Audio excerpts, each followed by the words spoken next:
I returned to one of my favorite areas in the state to chase carp on the fly. This is, some people call it the Caribbean of the Rockies, the Mediterranean of the Rockies. The place is called Bear Lake. So I'm using my Loomis IMX Pro 6-weight, still going 12 feet a leader. Then I've got 3 feet of tippet, mostly the BS semi-seal leech, and then the carp slider. Conditions weren't fantastic. It was pretty overcast and windy, but still just an awesome place to go chase carp. So this first shot, there's a whole group of carp here, and I was just waiting for one to separate. You can see the one kind of coming out right here.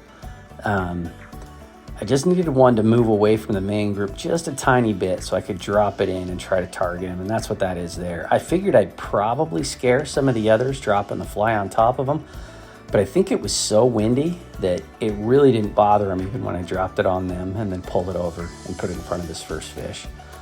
Went on pretty good little run there. Now, these fish are not as big as some of the other areas I fish. In fact, they're probably the smallest overall, but the visuals and stuff here are really, really cool. So this one's kind of funny. I'm targeting fish right up against the bank here, and then this guy just pops up out of nowhere. So I dropped it in on him. You'll see that here. I just threw it out in front of him, and then I turn away because I think he's gone past it. Well, he didn't eat, didn't make a movement. I turned to look, and there I got a fish on. That one's pretty lucky. I had no idea he'd eaten that one, but he cooperated, and it was still pretty fun. The way these conditions were with the how much wind there was, and the light conditions changing, it was making seeing them kind of difficult. And this place is one of the easiest places to spot fish in the state, or even that I fished. I mean, look how crystal clear this water is. So this is neat because there's a whole group of actually suckers in here. And I tried to get the suckers to eat. They wouldn't eat, but there were a couple of carp. And so after I'd messed around with the suckers for a little while, I started trying to target the carp. And so that's what this is here, a little drag and drop over that one. And then he charged it and ate it. And the suckers were making a ton of commotion. So I ended up catching a handful out of this group. It was pretty fun.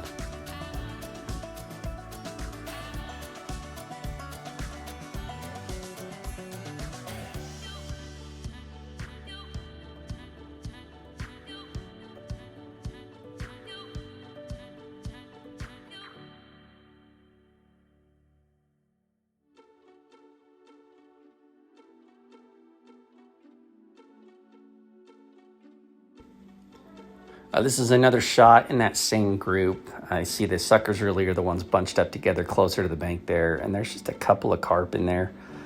So this one, they kind of circled around the outside to the left. I saw there's two of them, targeted one. Either one of them, if they'd have come that way, put it over that one, and then again, just a little drag and drop over the top, and then he turned.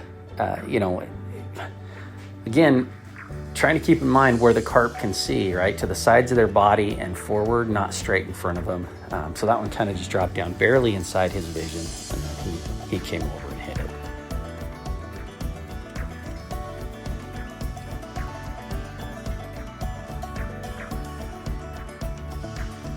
One of the best aspects of Bear Lake is how easily wadable it is. There's miles and miles of these shallow flats that are sandy, so that's part of why it stays clear.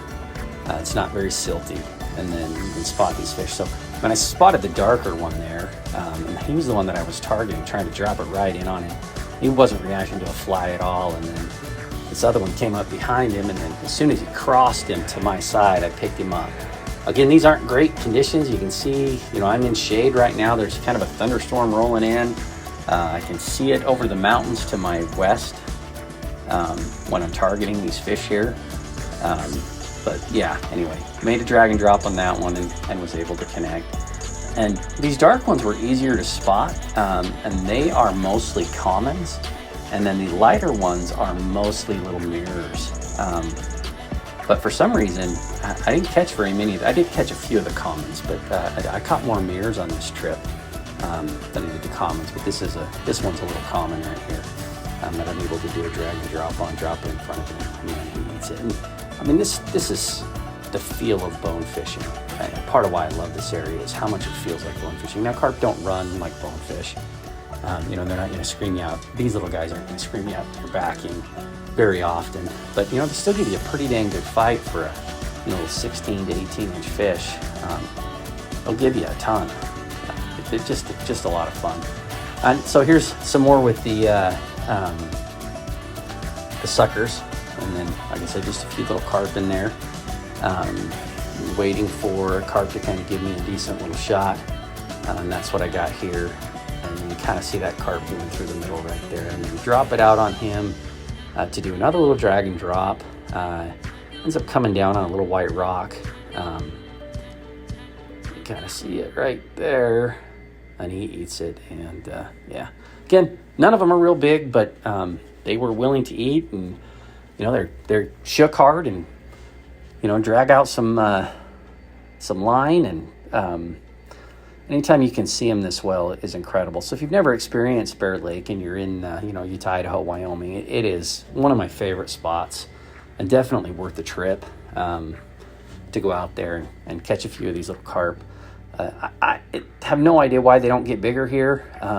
I've heard there are some really big ones in the deeper water, but for some reason, I don't know that I've ever caught one over 10 pounds here. I'm not sure any of these were even 5 pounds. Later in the year, I will catch quite a few 5-pounders up there in the 5 to 7, but most of these were 3 and probably slightly under 3, but still a lot of fun and fun to go chase them.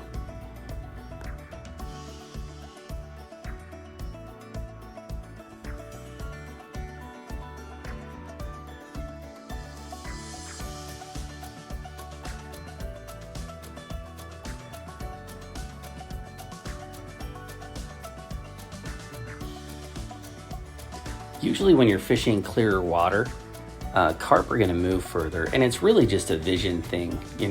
If they're mudding or they're in really muddy water, you do have to put your fly extremely close. In clearer water, I've seen them move 4 or 5 feet to eat a fly. That's certainly not common, and usually you're looking inside a foot. But like this guy, I put it in front of him a couple times and he didn't eat anything. And then you can see on that one, I had to drop it right in front of his face to eat. And I think a lot of times that's just an instinctual strike for them. He may have been a little bit wary, slightly spooked, but when that fly came down right in front of him, he reacted to it and ate it. So, sometimes it has to be that close, and sometimes they are more forgiving. Definitely this place, they tend to be more forgiving. But even like on this one, right, you saw there where the entire group kind of spooked. I was still able to get the fly out in front of this fish, and then, there's 2 of them cruising through there. And again, just because it came down right in front of him, little fish ate it. And again, not very big. This one's a little common, probably 18 inches. None of them are real big fish, but still very enjoyable to be out there and chase these and sight fish for them. And again, poor light conditions here. This guy's coming through. You can definitely see how big his tilt is. The tail's up and the head's down. So he's hunting pretty hard off the bottom there. Those ones are great targets if you can get in front of him. And you see he moved a couple inches over to eat that one.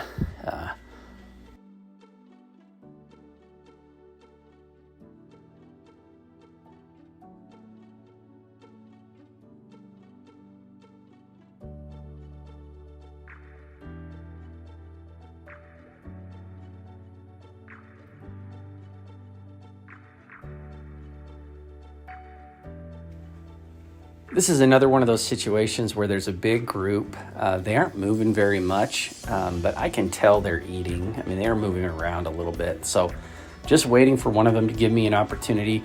You can see there's a couple in there that are quite a bit bigger that probably would have gone over 5 pounds, but they never really came outside of the group to give me any kind of real shot at them.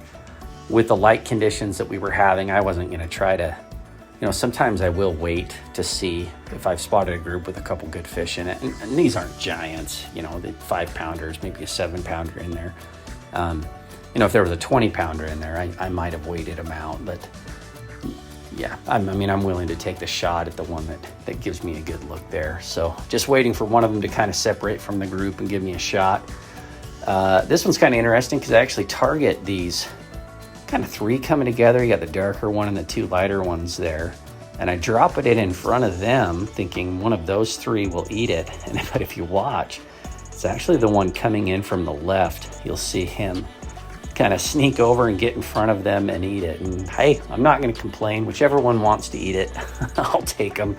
And this right here is towards the end of the day. The wind it's probably sustained over 20 miles per hour right now. I'm fairly close to my truck.